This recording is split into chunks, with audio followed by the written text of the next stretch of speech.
Good morning all of you. ఈరోజు మనం leadership యొక్క టెక్నిక్స్ అలాగే స్కిల్స్ గురించి తెలుసుకుందాం. అంటే నాయకత్వ మెలకువలు లేదా శక్తివంతమైన నాయకుల లక్షణాలను గురించి తెలుసుకుందామండి. అయితే ఇక్కడ శక్తివంతమైన నాయకులకు కొన్ని లక్షణాలు ఉండాలి అంటున్నాడు. అంటే ఒక వ్యాపార రంగాన్ని ఒక బిజినెస్ని స్టార్ట్ చేసినటువంటి ఒక వ్యక్తికి ఆ బిజినెస్ రంగాన్ని నడపడానికి ఏ విధమైన సమర్థత ఉండాలంటండి, కొన్ని రకాలైనటువంటి లక్షణాలు ఉండాలంట. అవి ఏంటి అంటే కమ్యూనికేషన్, అలాగే మోటివేషన్, నెక్స్ట్ వచ్చేసి పాజిటివిటీ, అలాగే క్రియేటివిటీ, ఫీడ్బ్యాక్, ఇలాంటివి కొన్ని రకాలైనటువంటి లక్షణాలు ఉండాలంట. అంటే ఫస్ట్ ఆఫ్ ఆల్ ఒక కమ్యూనికేషన్ అంటే సమాచార పంపిణీ అనేది ఉండాలి అంటున్నాడు. అంటే ఒక నాయకులకు తన కిందున్న ఎంప్లాయీస్ ఎవరైతే ఉన్నారో వాళ్లకు వ్యవస్థ యొక్క లక్ష్యాలు కానీ దాని యొక్క నిర్దిష్ట కార్యకలాపాలు అన్నిటిని గురించి స్పష్టంగా వివరించగల స్కిల్స్ కలిగి ఉండాలంట. అంటే తను ఏవైతే ఒక వ్యాపార సంస్థను స్టార్ట్ చేశాడో ఆ వ్యాపార సంస్థ ఏ ఉద్దేశ్యంతో అయితే స్టార్ట్ చేశాడో దాని యొక్క లక్ష్యాలు ఏవైతే ఉన్నాయో వాటన్నిటి గురించి కూడా అతనికి అవగాహన చేసుకోవడమే కాకుండా దానికి అవసరమైనటువంటి ఈ కమ్యూనికేషన్ అంటే ఈ సమాచార నైపుణ్యము అనేది అతనికి స్పష్టంగా తెలిసి ఉండాలంట. దాని గురించి ఇతర వ్యక్తులకి అంటే తనకి ఎందున్న ఎంప్లాయీస్ కానీ ఇతర వ్యక్తులకి ఎవరికైనా సరే దానికి సంబంధించిన అన్ని మార్గాలను కూడా ఉపయోగించి వాటి శక్తి సామర్థ్యాలు ఏవైతే ఉన్నాయో ప్రతి ఒక్కదాన్ని కూడా అక్కడ ప్రత్యక్షంగాను అలాగే పరోక్షంగాను కూడా రాతపూర్వకంగా, అలాగే ఫోన్స్ ద్వారా, ఈమెయిల్స్ ద్వారా, టెలిఫోన్ ద్వారా, రేడియోల ద్వారా, టీవీల ద్వారా ఏం చేయాలంటండి, అక్కడ ఎప్పటికప్పుడు వాళ్ళకి సమాచారాన్ని అందజేస్తూ ఉండాలంట.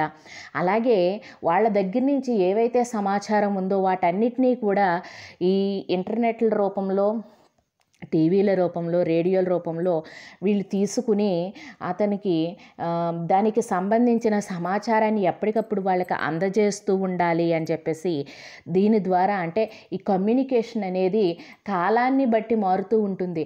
అలా కాలాన్ని బట్టి మారుతూ ఉన్నప్పుడు ఎప్పటికప్పుడు సమాచారాన్ని అంతటినీ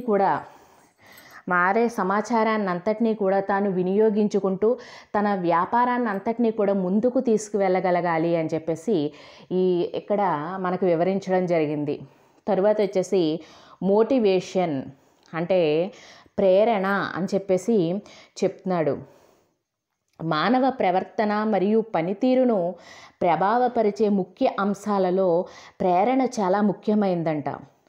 ప్రేరణ అంటే మోటివేషన్ అంటే ఒక వ్యక్తి ఇంకొక వ్యక్తి యొక్క ప్రవర్తనను ప్రభావితం చేయడం అన్నమాట.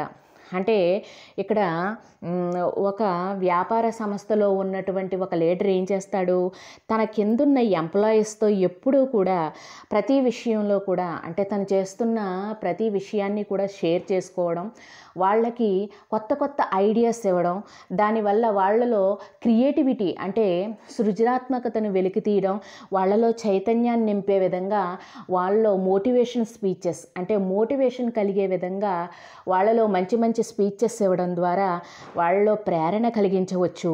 ఇవే కాకుండా వాళ్ళు ఏవైనా మంచి పనులు చేసినట్లయితే వాళ్ళని అప్రిషియేట్ చేస్తూ అంటే వాళ్ళని గౌరవిస్తూ కొన్ని రకాలైనటువంటి గిఫ్ట్ల రూపంలో కానీ, ఫ్లాట్ల రూపంలో కానీ, లేకపోతే వాళ్ళ పిల్లలు చదువుకోవడానికి అవసరమైనటువంటి ఆర్థికంగా కానీ, లేకపోతే ఏదైనా స్కాలర్షిప్ల రూపంలో కానీ వాళ్ళకి అందజేయడం, లేకపోతే 2 months శాలరీ బోనస్గా అదనంగా ఇవ్వడం, ఇవన్నీ కూడా చేయగలిగే విధంగా ఒక లీడరు ఉండాలంటండి.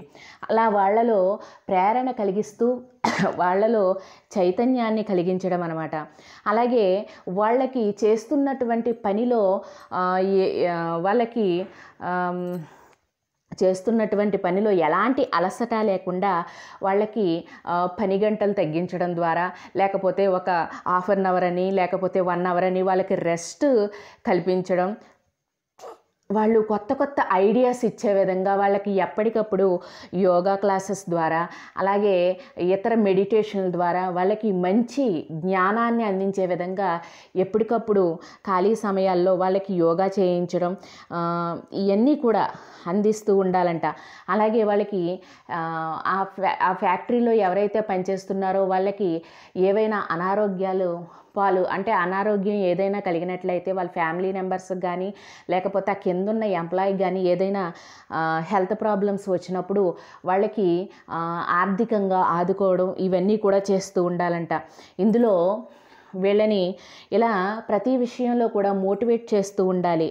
అలాగే డిలీజియన్ అంటే అధికార ప్రదానం. ఇక్కడ ఒక నాయకుడు అంటండి ఎప్పుడూ కూడా సమర్థవంతమైన నాయకత్వంతో అధికార ప్రదానం ఒక ముఖ్యమైన అంశం అంట.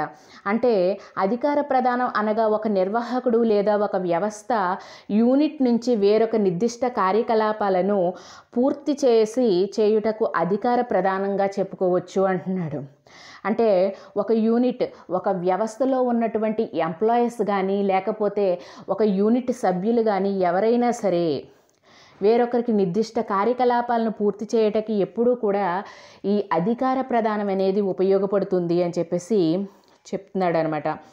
తర్వాత పాయింట్ వచ్చేసి పాజిటివిటీ అంటే ఇక్కడ ఏం చెప్తున్నాడండి? పాజిటివిటీ అంటే ధనాత్మకం అనమాట.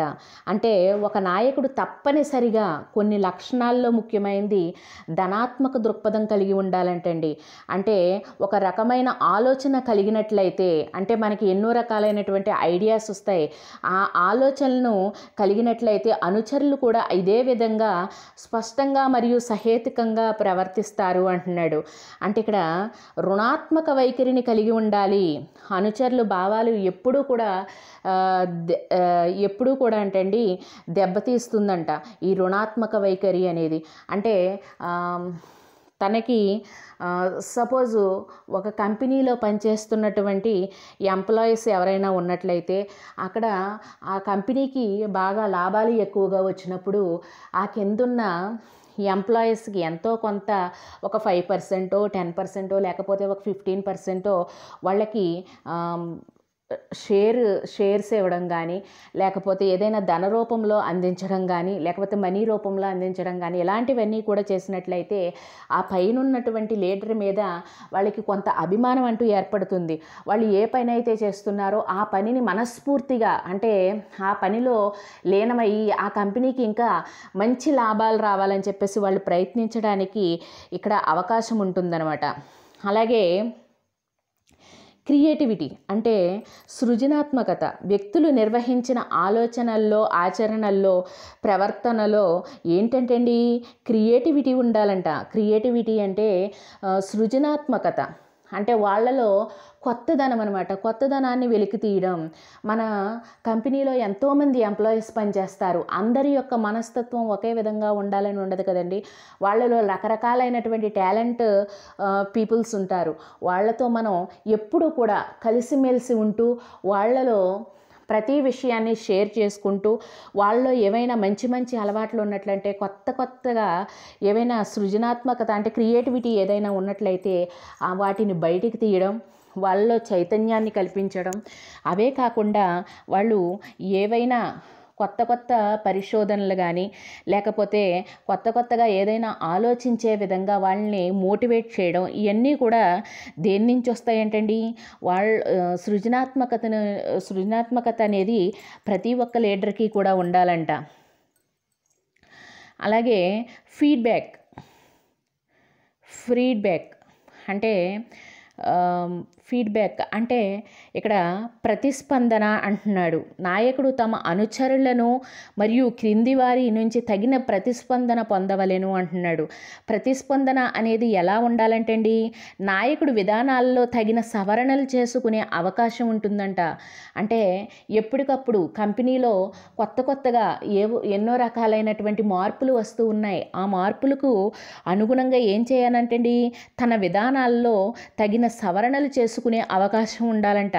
ఇప్పుడు ఏవైనా కంపెనీకి సంబంధించి ఏవైనా రా మెటీరియల్స్ కానీ లేకపోతే ఇతరత్ర ఏదైనా ఉన్నట్లయితే వాటన్నిటినీ కూడా సపోజు మీకు ఎగ్జాంపుల్ చెప్పాలి అంటే, ఇప్పుడు బట్టల షాపు అంటే ఒక శారీస్కి సంబంధించి లేదా డ్రెస్సెస్కి సంబంధించి ఏదైనా షాప్ ఉందనుకోండి. అక్కడ షాప్ ఉన్నట్లయితే అక్కడ వాడు వ్యాపారాన్ని ఇంకా విస్తరింప చేయాలి, అంటే పెద్దగా ఇంకా విస్తరింప చేయాలి. స్టాక్ని బయట నుంచి స్టాక్ని తీసుకురావాలి, అంటే రా మెటీరియల్ని తీసుకురావాలి లోపలికి. ఆ మెటీరియల్ తీసుకురావాలంటే ఉన్నదాన్ని అమ్మాలి, అంటే ప్రజల్లో సేల్ చేయాలి. అలాంటప్పుడు ఎక్కువగా మనం శారీస్ చూసినట్లయితే ఇప్పుడు చూడండి, పండగ సమయాల్లో ఎక్కువగా ఏం చేస్తూ ఉంటాడు, 5% అని 10% అని లేదా 1+1 ఆఫర్ అని చెప్పేసి అక్కడ శారీస్కి ఉగాది లేదా సంక్రాంతి టైంలో 1+1 ఆఫర్ అని పెడుతూ ఉంటాడు. అలాంటి టైంలో ఏం చేస్తారు, ఎక్కువగా సేల్ చేస్తూ ఉంటారు. ఆ మెటీరియల్ అంతా కూడా సేల్ చేసి తర్వాత పాత మెటీరియల్ అంతా కూడా ఆ సమయాల్లో సేల్ అవుతూ ఉంటుంది. ఆ తర్వాత వచ్చేసరికి కొత్త మెటీరియల్ని తీసుకురావడానికి అక్కడ ఈ స్టాక్ అంతా కూడా అమ్ముడవుతేనే కదండి అక్కడ మళ్ళీ మెటీరియల్ తీసుకురావడానికి అవకాశం ఉంటుంది. అదే చెప్తున్నాడు ఇక్కడ కూడా. ఏమని, తన అనుచరులకు మరియు లేదా కిందనున్న వారికి తగిన ప్రతిస్పందన పొందవలనంట. అలాగే ఏం చేయాలంటే అండి, ఏవైతే తనకు ఆలోచనలు ఉన్నాయో వాటిని ఎప్పటికప్పుడు విధానాలలో తను చేయాలనుకుంటున్న మార్పులు, ఆ కంపెనీలో ఏవైతే మార్పులు చేర్పులు చేయాలనుకుంటున్నాడో వాటి గురించి సవరణలు చేసే అవకాశం ప్రతి లీడర్కి కూడా ఉంటుంది అని చెప్పేసి, వాటన్నిటినీ కూడా ఎలా చేయాలి, ఎక్కడ దేన్ని ఎలా మార్చాలి అదన్నీ కూడా తెలిసి ఉండాలంట. అలాగే రెస్పాన్సిబిలిటీ, నెక్స్ట్ పాయింట్ వచ్చేసి రెస్పాన్సిబిలిటీ అంటే బాధ్యత. అయితే ఒక లీడర్, ఒక వ్యాపార సంస్థలో ఉన్నటువంటి లీడర్ కంటండి ఎప్పుడూ కూడా అతని స్థితి లేదా నిర్వహించవలసిన కార్యకలాపాల దృష్ట్యా చేయవలసిన పనిని బాధ్యతాయుతంగా చేయాలంట. ఇక్కడ ఏమంటున్నాడు, అతను ఏ స్థితిలో ఉన్నా సరే, ఎలాంటి పరిస్థితుల్లో ఉన్నా సరే తను ఆ కంపెనీలో ఉన్నటువంటి వన్ ఆఫ్ ద లీడర్, అంటే ఒక లీడరు తనకున్నటువంటి కార్యకలాపాల దృష్ట్యా ఏం చేయాలంటే అండి, ఏ పనినైనా సరే బాధ్యతాయుతంగా చేయాలి. అంటే ఒక సంస్థని మనం స్టార్ట్ చేసాం, ఆ సంస్థని ఏ లక్ష్యంతో అయితే స్టార్ట్ చేసామో ఆ లక్ష్యానికి అనుగుణంగా తగ్గట్టుగా అందులో ఉన్న లీడర్ కానీ ఎంప్లాయీస్ కానీ అక్కడ పనిచేసే విధంగా ఉండాలి, అంటే బాధ్యతాయుతంగా చేయాలి. రెస్పాన్సిబిలిటీ అనేది ప్రతి ఒక్కరిలోని ఉండాలి అని చెప్పేసి ఇక్కడ చెప్తున్నాడు. అలాగే కమిట్మెంట్ అంటే కట్టుబడి ఉండడం అనమాట. నాయకులు తాము అనుచరులు చేసిన వాగ్దానాలకు కట్టుబడి ఉండవలేను అంటున్నాడు. అంటే ఒక లీడర్ అనేవాడు అనేక సందర్భాల్లో ఎప్పుడైనా సరే ఏదైనా ఒక విషయం గురించి చర్చించినప్పుడు కానీ, ఒక విషయం గురించి బాధ్యత తీసుకున్నప్పుడు కానీ, అతను ఏదైతే మాట ఇవ్వడం జరిగిందో ఎంప్లాయీస్లో, లేకపోతే ఏదైతే అతను ప్రామిస్ చేశాడో దాని గురించి ఆ మాటకి కట్టుబడి అక్కడ పని చేయవలసి ఉంటుందంట. అంటే నాయకులు పని లేదా ఎంప్లాయీస్ అంటే ఉద్యోగాలు లేదా లక్ష్యాలు వ్యవస్థల పట్ల కట్టుబడి ఉండాలి. అంటే తను ఏ పని అయితే చేస్తున్నాడో ఆ పని పట్ల, అలాగే ఉద్యోగస్తులు తన కింద ఉన్నటువంటి ఎంప్లాయీస్ పట్ల, అలాగే తను ఏవైతే ఎంచుకున్న లక్ష్యాలు ఉన్నాయో వాటి పట్ల, వ్యవస్థ పట్ల కట్టుబడి తను చాలా సమర్థవంతంగా దృఢంగా నిలబడి అంకిత భావంతో పనిచేయాలి అని చెప్పేసి ఇక్కడ చెప్తున్నాడు. అలాగే హ్యూమన్ హ్యూమన్ వాల్యూస్ అంటే ఇక్కడ మనకి ఎన్నో రకాలైనటువంటి విలువలు ఉన్నాయి. హ్యూమన్ వాల్యూస్ అంటే మానవ విలువలు అని చెప్తున్నాడు. అయితే ఆ విలువలన్నీ కూడా ఎలా ఉండాలంటండి, అధికార విలువల కన్నా నాయకత్వ మానవ విలువలను ప్రదర్శించవలెను అంటున్నాడు. అధికార విలువలు అంటే ఎక్కువగా మనకి ఒక కంపెనీని స్టార్ట్ చేసినప్పుడు ఆ కంపెనీ మంచి లాభాల బాట పయనిస్తుంది. అలా పయనించినప్పుడు మనకి ఎన్నో రకాలైనటువంటి లాభాలు వస్తూ ఉన్నాయి. అందులో ఒక 5% కానీ 10% కానీ వాటిని ఏం చేయాలి, ఏదైనా సేవా దృక్పథంతో మనం ఏదైనా అనాథ పిల్లలకు కానీ లేకపోతే వృద్ధాశ్రమాలకు కానీ లేకపోతే ఏవైనా అనాథ పిల్లలు చదువుకోవడానికి అవసరమైనటువంటి స్కాలర్షిప్ల రూపంలో కానీ లేకపోతే ఎవరికైనా సేవా దృక్పథంతో సేవ చేయటం, వీటన్నిటిలో కూడా ఏం చేయాలంటండి, ముందుండాలంట లీడర్ అనేవాడు. అతనికి మంచి మంచి మానవ విలువలు అంటే మానవ విలువల మీద మంచి అభిప్రాయం అనేది ఉండాలి. అలాగే ప్రతిఫలంగా ఆలోచన అంటే సమదృష్టి, అందరినీ కూడా అంటే తన తన తన ఎంప్లాయీస్ మాత్రమే కాకుండా బయట ఉన్న ఎంతోమంది ప్రతి వ్యక్తుల్ని కూడా ఇతర వ్యక్తులని అందరినీ కూడా ఎలా చూడాలంటండి, వాళ్ళందరినీ కూడా సోదర భావంతో అందరినీ కూడా సమాన దృష్టితో చూడాలి అంటున్నాడు. అలాగే ఏదైనా కొత్త వాళ్ళకి అనాథ పిల్లలకి కానీ లేకపోతే వృద్ధులకు కానీ వృద్ధాశ్రమాలను నిర్మించడం, వాళ్ళు తల్లి లేని పిల్లల్ని ఎంతోమందికి అనాథాశ్రమాల ద్వారా అంటే ఈ ట్రస్ట్ల ద్వారా వాళ్ళని ప్రతి విషయాన్ని కూడా అంటే ఒక మనీ రూపంలో వాళ్ళకి అందించడం, ఆహార రూపంలో వాళ్ళకి అందించడం, ఇవన్నీ కూడా చేస్తూ ఉండాలంటండి ఎప్పటికప్పుడు.